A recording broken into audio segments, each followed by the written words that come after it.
Hello, it's Jay here again and welcome to another video. So in this lesson we're going to continue on filling out this function, the void headstruck, and we're going to begin by creating some more code that's different from what we use for the player. We still will be reusing some of the player code, but there's still a few things we need to do differently. So I'm going to begin up the top, going to create two new variables, one of type game object underscore opponent manager, and I'll add game object to its name, and we'll get this into the comments. Create variable to store the opponent manager game object, and we'll create another of type private again, opponent manager underscore temp opponent manager, and we'll say script creates variable to store the opponent manager script,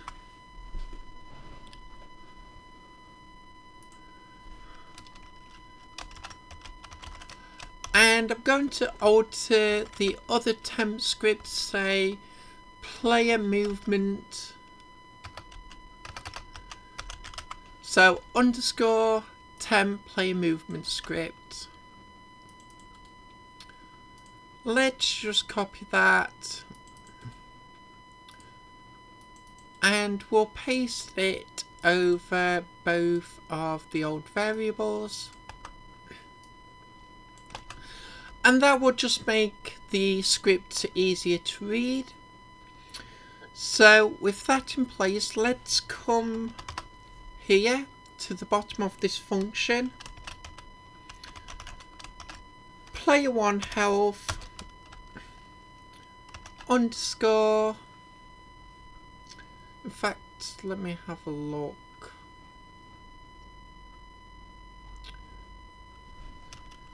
so we'll say underscore temp damage equals fight camera underscore dot underscore player 1 dot, we'll get the component, we'll open and close brackets, player 1 health, open and close brackets again, and close that line off. So let's put this into the comments. Underscore temp damage, in fact I'll word it a little bit better, set underscore temp damage to equal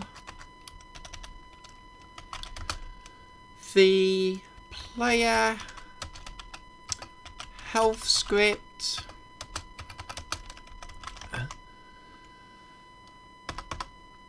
I think that's, you can put from the player 1 from the fight camera if you wish, but I'll leave that as it is for now.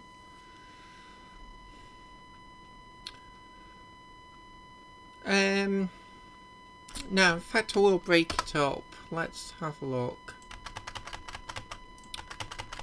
To equal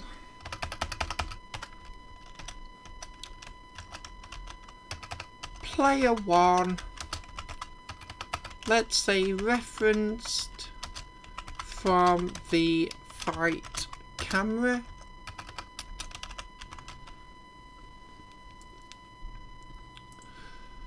and then we'll come below here. So the first thing we need to do is underscore opponent game manager object. That's the variable we've just created. It's going to be equal, and we're going to say equal to game object. Now luckily we can use find game object with tag this time. Remember the singular, not plural.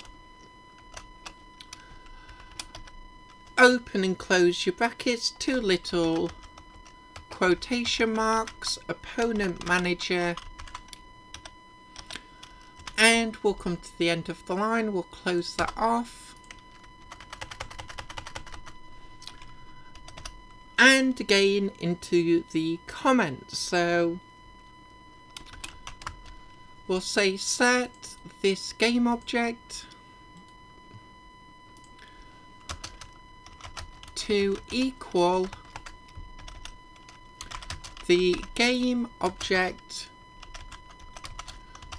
with the tag of, and I'll put the little quote marks in again, opponent manager.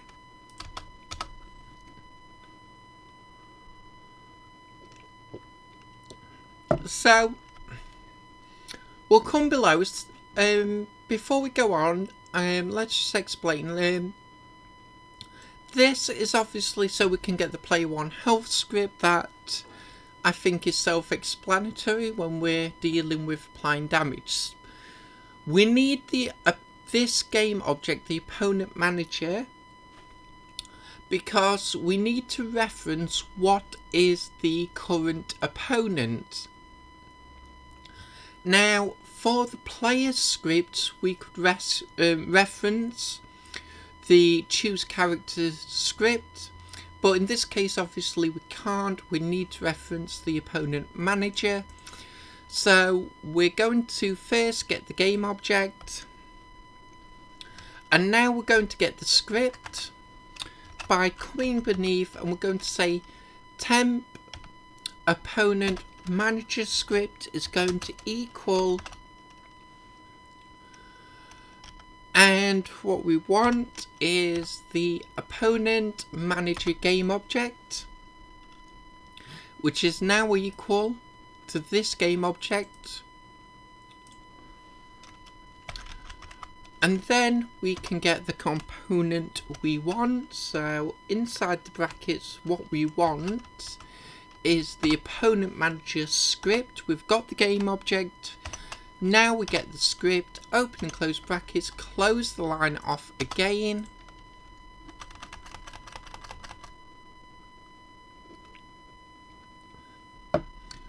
And let's get this into the comments. So we're going to say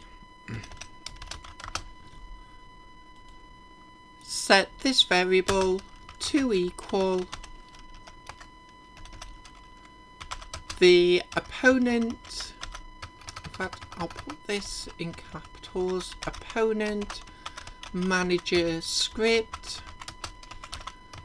from the, and it's from this game object. So now we have a reference for the script. And the way we're going to do this is we're going to say if open and close brackets underscore temp opponent manager script. So this variable, which is now equal to this script, we're going to say dot underscore, and we can do this a number of ways, but in this case we're going to use the opponent counter because it makes things nice and easy. Plus it is no better or worse than using any other method. So we might as well use it. So let's get this into the comments. So we're going to say if the opponent in fact let's use the actual naming convention. equals 0,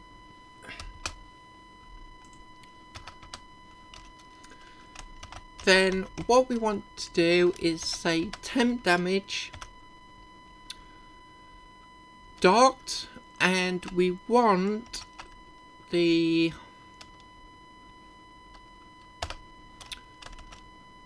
now let me just have a look. I think we only set it up as player. That's fine. We'll use player 1 punch damage. Ideally we should create ones with the opponent, but because it is the same regardless as if the player picks it or the AI is playing as that character, the damage is the same, at least per character. So we'll use that for now. We'll open and close brackets. I'm going to say we want the black robot stats dot underscore left punch damage. So in this case it's similar to what we did for the player, at least this part. Let's just break that line up for commenting. And let's say then pass the, and we'll use the underscore temp damage variable in the comments, value into the player 1 left punch damage function.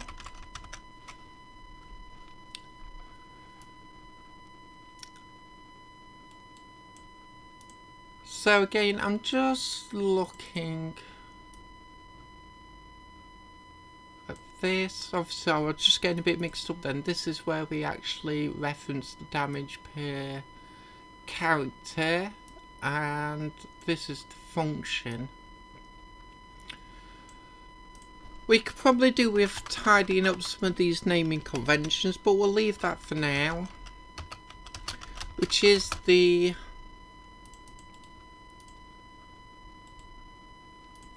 left punch damage from the black robot stats.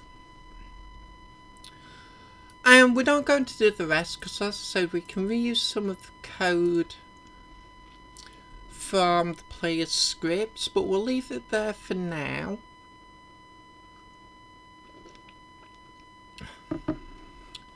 And yes, I think we will need to probably change some of those. I actually got confused then because of the naming convention. As soon as I put play 1 left punch damage, I automatically went to thinking about the damage value, which of course it isn't, it's this. So that's probably something we need to address, but as I said, we'll not do that in this lesson, we'll do it later on. Oh, I do apologise, but obviously you can have moments like this. I'm trying to record and think and everything else, and yes, it just I just wasn't thinking correctly as soon as I put that in. So